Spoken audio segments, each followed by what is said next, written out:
ทำบุญวันพระแรม8 ค่ำเดือน8หรือเดือน9เหนือทำบุญวัดพวกช้าง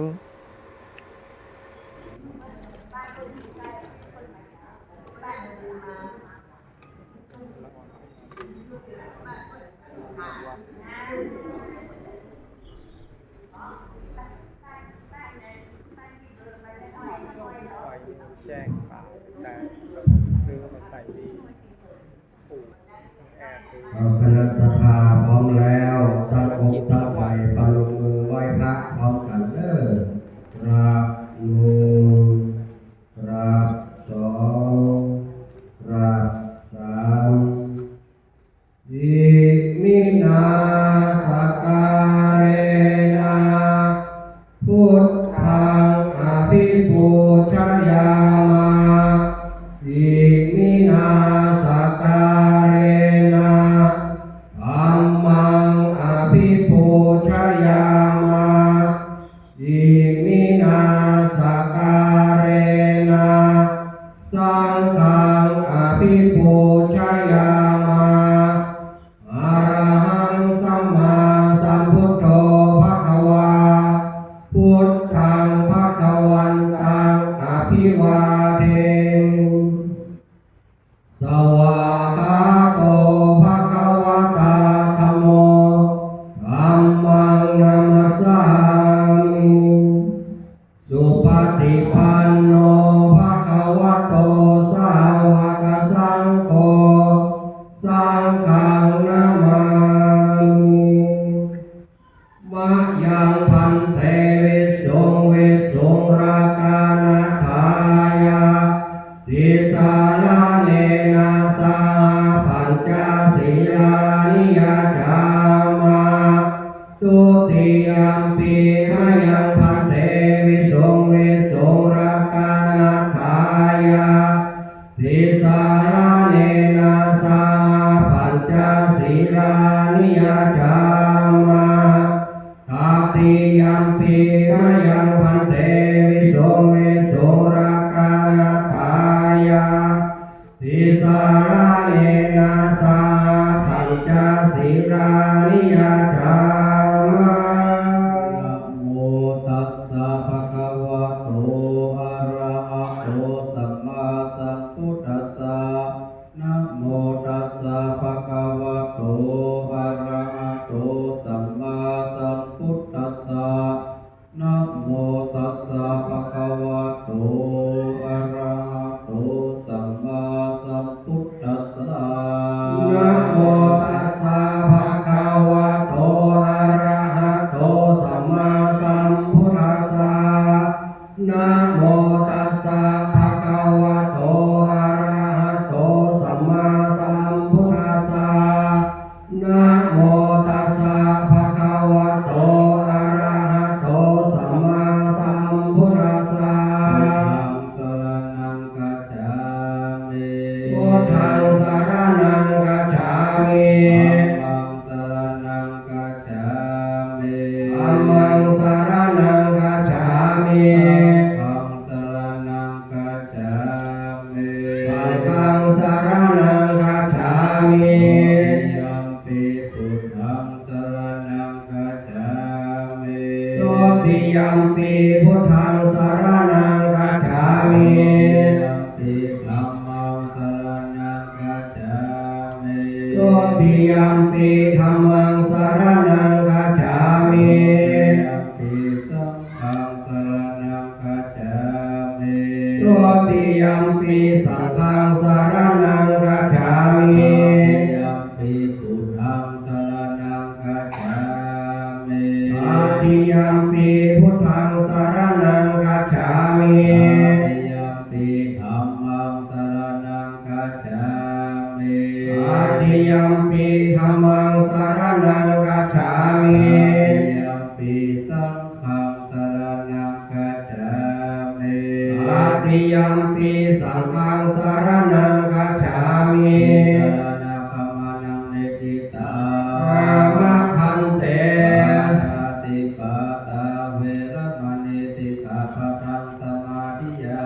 มิปานาติปาตาเวรมณีสิกขา ปะทังสมาธิยามิ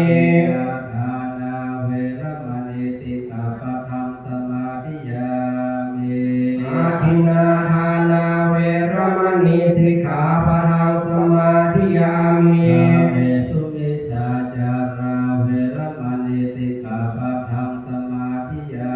มิ อาเมสุมิจฉาจาราเวรมณีสิกขาปะทังสมาธิยามิ สาวาทาเวรมณีสิกขาปะทังสมาธิยามิ โมสาวาทาเวรมณีสิกขาปะทังสมาธิยามิ เมรยามัชฌะปมาทฐานาเวรมณีสิกขาปะทังสมาธิยามิ โยราเมรยามัจจปมาทัฏฐานาเวรมณีสิกขาปะทังสมาธิยามิ ปัญจสิกขาปะทานิสีเลนะสุขติยัตติสีเลนะโภคสัมปทาสีเลนะนิพุทธิยันติตัสสัมมาสิรังวิโสทะเย สาธุลำดับต่อไปถวายพระทหารตั้งนะโมสั่นจบพร้อมกันเนอะนะโมตัสสะภะคะวะโตอะระหะโตสัมมาสัมพุทธัสสะนะโมตัสสะภะคะวะโตอะระหะโตสัมมาสัมพุทธัสสะนะโมตัสสะภะคะวะโตอะระหะโตสัมมาสัมพุทธัสสะอิมานิมายังพันเตพัตตานิสัพปาริวารานิภิกขุสังฆสาโอโนชยามะสาธุโนพันเตภิกขุสังโฆอิมานิพัตตานิสัพปาริวารานิปฏิคันหะโตอัมหากังทีฆารตังหิตายะสุขายะข้าแด่พระสงฆ์ผู้เจริญข้าพระเจ้าทั้งหลายขอน้อมถวายภัตตาหารกับทั้งบริวารทั้งหลายเหล่านี้แด่พระสงฆ์ขอพระสงฆ์จงรับภัตตาหารกับทั้งบริวารทั้งหลายเหล่านี้ของข้าพเจ้าทั้งหลายเพื่อประโยชน์และความสุขความเจริญแก่ข้าพเจ้าทั้งหลายแก่ญาติทั้งหลายมีบิดามารดาเป็นต้นสิ้นกาลนานเถิด สาธุ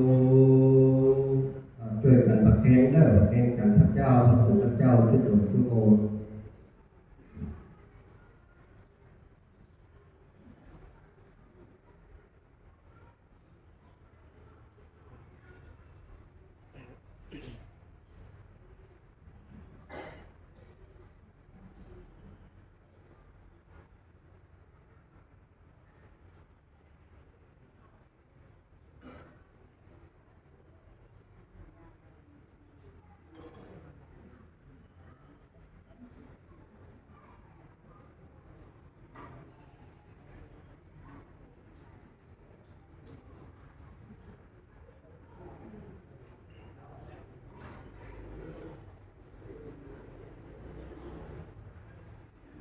อาจารย์พรสลาญาติโยมทุกท่าน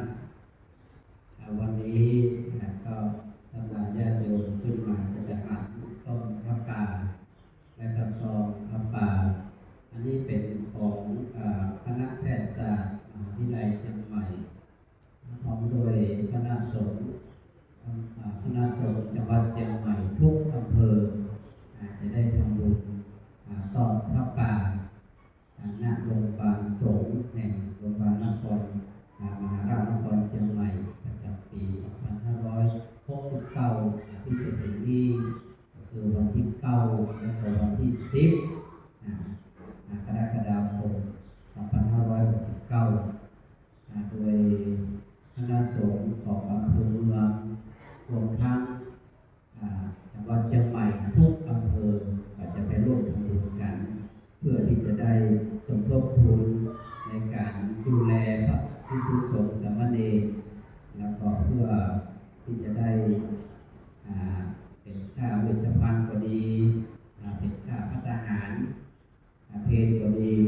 ซื้อครุภัณฑ์ทางการแพทย์รวมทั้งเป็นค่าพาหนะแก่พระภิกษุสงฆ์สามเณรที่เป็นมารักษาตัวที่โรงพยาบาลสงฆ์ที่อยู่ที่สวนดอกอันนี้ก็จะทำบุญทุกปีแล้วก็ไปร่วมปีนี้คณะสงฆ์อำเภอเมืองทุกวัดที่อยู่ในอำเภอเมืองจะไปร่วมกันโดยจะตั้งขบวนอยู่ที่วัดปันเสาในเวลาบ่ายโมงจะมีพระสงฆ์สามเณรรวมจตุปัจจัยที่ศรัทธาเราได้ให้ได้มอบกันในวันนี้แล้วก็ทางวัดก็จะได้เอาเงินวัดสมทบทุนเข้าไปอย่างส่วนหนึ่งเพื่อที่จะเป็นการทำบุญต่อพระป่าไปรวมของคณะสงฆ์อำเภอเมืองครั้งหนึ่งแล้วก็ในวันที่10ต่างอำเภอคนก็จะเอาหมอวัดเข้าไปต่อพระป่าของอำเภอเมืองนี่คนจะเอาวันที่9แล้วก็คนจะต่อวันที่10ในเวลา 15 นาฬิกาทำบุญต่อพระป่าอันนี้ก็แจ้งกุศลผู้ศรัทธาได้ทราบที่ได้ให้ได้มองรักษาพระสงฆ์อาพาธวัดเราก็มีท่านปั๊บอันนี้ก็จะไปประมาณทุกเดือนไปนอนรักษาอยู่ที่โรงพยาบาลทุกสงฆ์เนี่ยนี่ก็เป็นวัดเราก็ได้ใช้บริการในการรักษาเจ็บไข้ได้ป่วยมาตลอดไม่ใช่ว่าเราได้ไปได้ใช้อันนี้ก็คือถ้าเราได้รักษาอาพาธผู้ป่วยพระภิกษุสงฆ์สามเณรดูแลไปก็จะได้อานิสงส์โรคภัยไข้เจ็บบางส่วนบางอย่างก็จะได้บรรเทาลงอันนี้ก็ดูบทที่สนที่ศรัทธาได้ทราบทางวัดจะไปร่วมทำบุญในวันที่9 กรกฎาคม 2569 ที่จะถึงนี้โดยจะไปร่วมกับคณะสงฆ์อำเภอเมืองเชียงใหม่ไปพร้อมอาจจะไปต่อพร้อมกันแล้วก็จะได้ถวายปัจจัยสมทบทุนในการทำบุญต่อพระป่าในครั้งนี้โดยและก็บางทีต่างจังหวัดใกล้ๆในทางภาคเหนือที่จะมาทำบุญโดยประแจ้งไปก็ประแจ้งไปทุกจังหวัดในภาคเหนือตั้งแต่นครสวรรค์ขึ้นมาถึงเชียงรายทุกภาคเหนือตอนบนอันนี้บอกผู้ศรัทธาได้ทราบไปที่ว่าถ้าวันในปัจจุบันพระสงฆ์ที่อยู่ทางวัดก็จะได้มารักษาที่โรงพยาบาลสันดอกหรือที่ว่าโรงพยาบาลสงฆ์นี้อันนี้เราผู้ศรัทธาได้รับผลรับกุศลเป็นการแล้วก็ตอนนี้ถ้าน้ำฝนเราก็ได้อยู่ประมาณเกือบ200 ปลายอันนี้ก็จะได้จุดได้ตามผู้ศรัทธาทุกวันที่ตลอดกับเข้าพรรษาถ้าศรัทธาท่านใดที่เคยรับเรียนภาษาพระอาคัมภีร์ไปก็จะรู้ว่าพระสงฆ์เราจะได้ใช้อานิสงส์ในการถวายเทียนภาษาของศรัทธาเนี่ยโดยเราได้ปรับปรุงเปลี่ยนแปลงเมื่อสมัยก่อนเราก็จะถวายเทียนต้นใหญ่ต้นหลวงบางทีแล้วก็เกิดอันตรายเทียนโผล่ออกไส้ข้างในมันเต็มท้องแล้วมันสูดไปศรัทธาก็เคยหันอยู่ที่มันลุกบนวิหารนะก็เคยหันหลายรอบหลายครั้งแล้วอันนี้ถ้าเอาละสารมันก็จะลุกมันก็จะล้มมันก็จะไส้มันบางทีมันหลอดไปก็จะเป็นอันตรายก็เลยว่าใจเทียนเรียบร้อยเนี่ยต่างมีศรัทธาได้อานิสงส์ขอพระสงฆ์ก็ได้ทำวัดสวดมนต์ถวายเป็นพุทธบูชาผู้กับศรัทธาเป็นส่วนแล้วก็ได้จดทำลายหมายชื่อของศรัทธาที่ได้รับเป็นเจ้าภาพเทียนถวายก็จะได้ตามคือเป็นศรัทธาได้บูชาทุกวันนี้ก็จะได้บอกผู้ศรัทธาได้ทราบทุกกันว่าจะได้ใช้เทียนภาษาของศรัทธาเนี่ยมันเป็นประโยชน์กับผู้ศรัทธาได้อานิสงส์แต่ในฐานวิจิผู้ศรัทธาทุกวันถ้าศรัทธาที่ได้เคยรับเรียนไปแล้วก็จะพระธรรมนี้น่าจะส่งเมื่อศรัทธาก็ต่อไปทำวัดตอนเย็นจะได้สดผู้ศรัทธาที่มุ่งได้หัน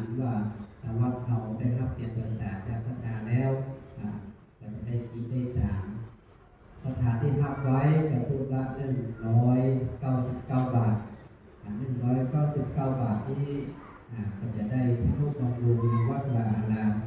เป็นต้นว่าเป็นค่าน้ำค่าไฟก็จะ10 บาทค่าน้ำอยู่10 บาทค่าไฟอยู่10 บาทค่าพัฒนาเพลของเครื่องของศรัทธาญาติโยมมาถวายก็ใช้เงิน10 บาทของศรัทธาเป็นค่าอาหารเพลแล้วก็แบ่ง10 บาทนั้นก็ช่วยทำนุบำรุงซ่อมแซมซื้ออุปกรณ์หลายๆอย่างที่มันดูมันปังไปเป็นว่าคนว่าก๊อกน้ำห้องน้ำยาล้างจานห้องน้ำยาล้างห้องน้ำห้องบางทีก็ได้ไปซื้อแล้วก็ได้ไปซื้อไว้อันนี้ก็แนะเงิน49 บาทกระจายที่สถานได้ช่วยเหลือทางวัดเนี่ยก็เป็นส่วนที่ไปใช้ทั้งบำรุงในพุทธศาสนาแบ่งสัตว์แบ่งเป็นอย่างไปอันนี้ก็ช่วยเหลือทางวัดกันว่าอันนี้ก็บอกบุญกุศลที่สถานได้ทราบด้วยโลกแล้วก็ในศีลในศีลหน้านี่หมดเรื่องศีลหน้านี่วันนี้8 ค่ำเนาะ8 ค่ำ15 ค่ำก็วันที่22 กรกฎาคมจะเป็นปฏิทินของมันที่สถานญาติโยมเพราะว่าปลายเดือนแท้ก็จะมีงานหลายอย่างงานคณะสงฆ์ก็จะมีหลายอย่างเราจะเป็นโจทย์กันในวันสิ้นเดือนเราเลื่อนมาเป็นวันที่22เป็นวันพระ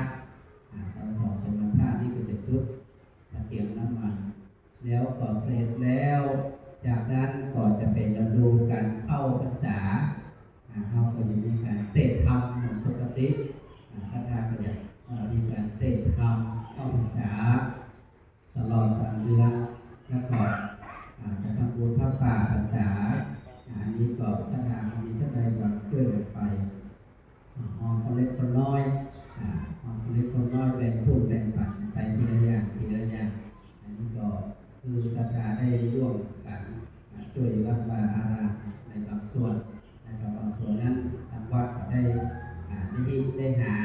บางอย่างเป็นต้นว่าศูนย์นวัตกรรมของวัดบางส่วนเล็กๆน้อยๆนั้นก็จะแบ่งเข้าทุนการศึกษาของพระสงฆ์สามเณรและส่วนหนึ่งก็เข้าวัดเข้าวาส่วนหนึ่งก็แจกจ่ายคนเข้าที่เป็นมาช่วย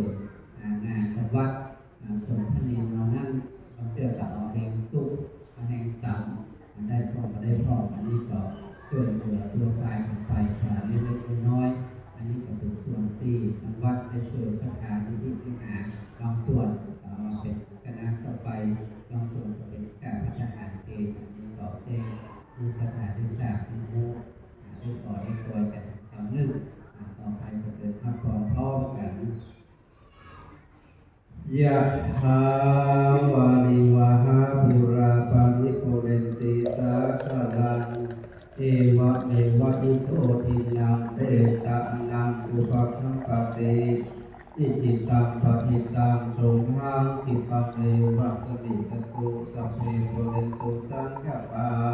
จันโทปนะระโสยะธามณิโชติระโส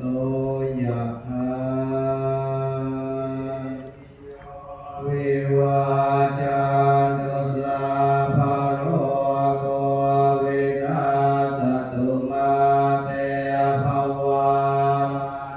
รายุสุขิติขายุโกภวะภิวาทนาสิริสนิจังยิโนจัตตารโอธรรมา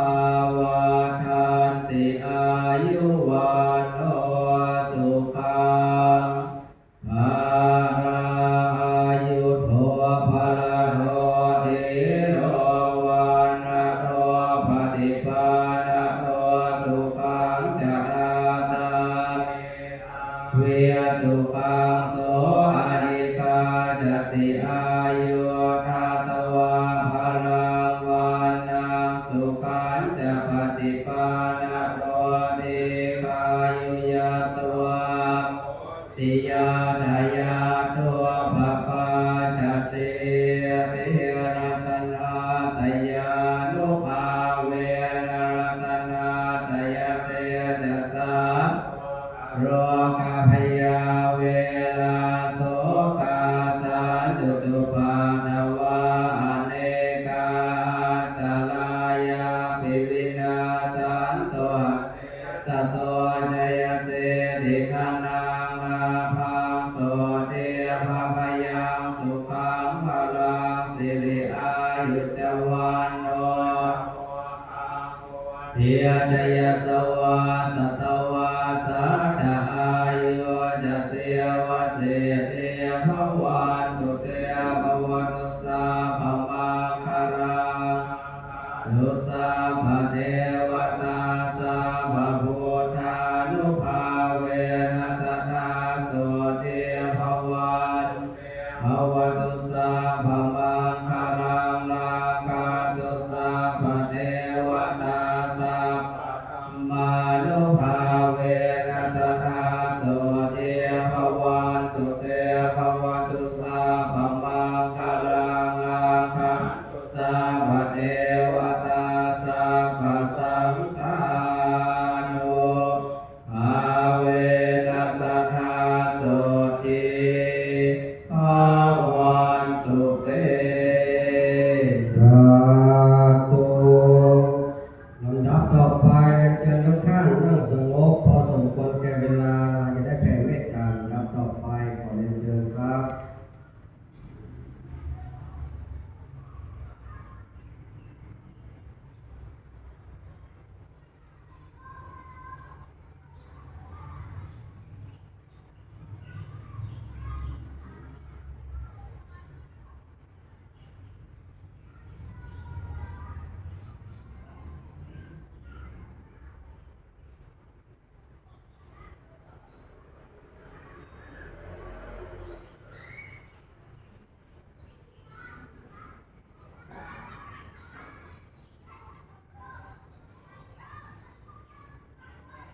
แผ่เมตตาพร้อมกันเด้ออิตังทานากัมมังนิพพานะปัจจายโยโตโนนิจจังอิตังศีลกัมมังนะปัจจายโยตุโนนิจจังอิตังภาวนากัมมังนิพพานะปัจจายโยโนนิจจังยังกินจิกุสาลังกัตตปังกัมมังสัพเพหิกาเตหิกาตังปุญญังโนอนุโมสุนันโตพนโตเยเตวาสามิงาเนอธิกาตาธิกายุกาสัทธาหนโตสัพพะสุขีอัตตานังปาริหันลันโตมาตาปิตาสุขิตาหุนโตโดกาปามุญจันโตสัพเพยาติกาโลกาปามุญจันโตสัพเพยาติกาสุขิตาหุนโตโลกาปามุญสัพเพปิสาสัพเพยัคขาสัพเพเปตาสุขิตาหุนโตโลกาปามุญจันโตสัพเพนัคขตาสุขิตาสุขาปามุญจันโตสัพเพเทวาสุขิตาหุนโตสุขาปามุญจันโตสัพเพอาจาริโยสุขิตาหุนโตสุขาปามุญจันโตสัพพะสัมปัตตินังชะมิจันตุโวพุทโธมังคาลาสัมพุทโธโตทิปาทุตตโมพุทธามังคาลามัคคัมมาสัพพะทุกขาปามุญจาเลธัมโมมังคาลาสัมพุทโธคัมภิโรอนุธัมมามังคาลามัคคัมมาสัพพะพยาปะมุญจาเลสังโฆมังคาลาสัมพุทโธวาราทักขินา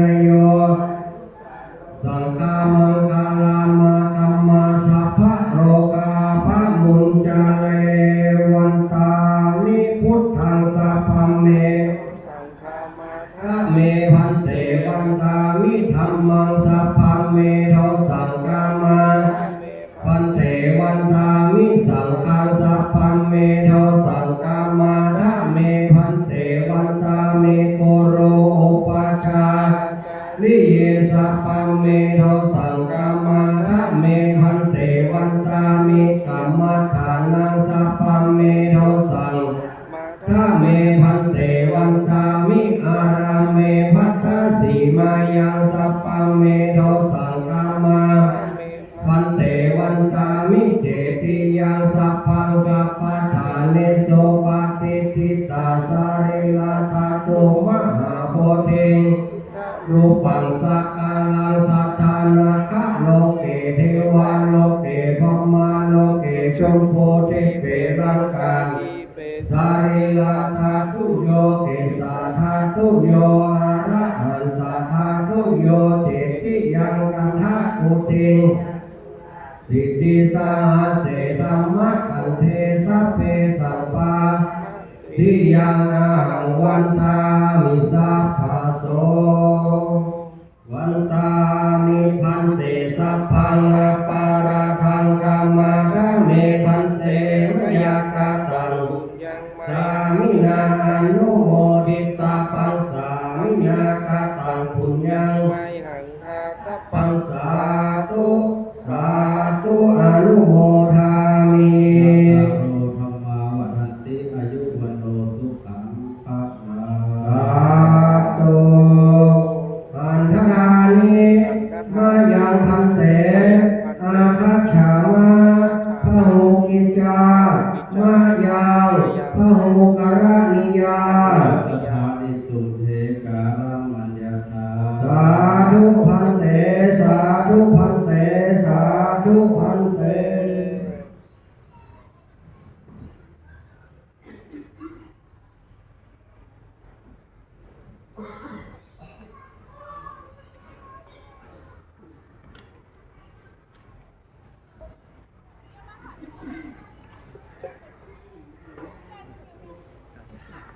สวัสดีครับ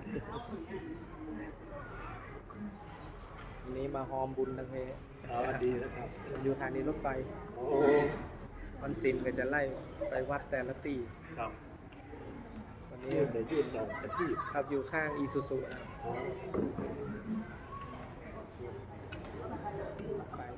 ไปหลายๆตีจะได้มาฮอมบุญกับคนเฒ่าคนแก่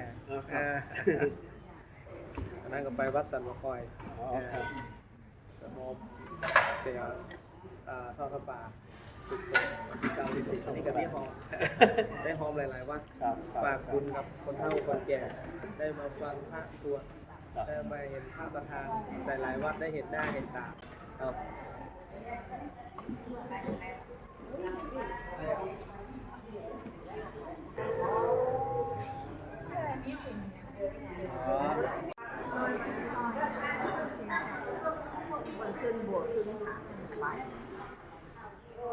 นี่จะเลเนาะลืมตายอย่างลืมไม่ได้จุดไปมอง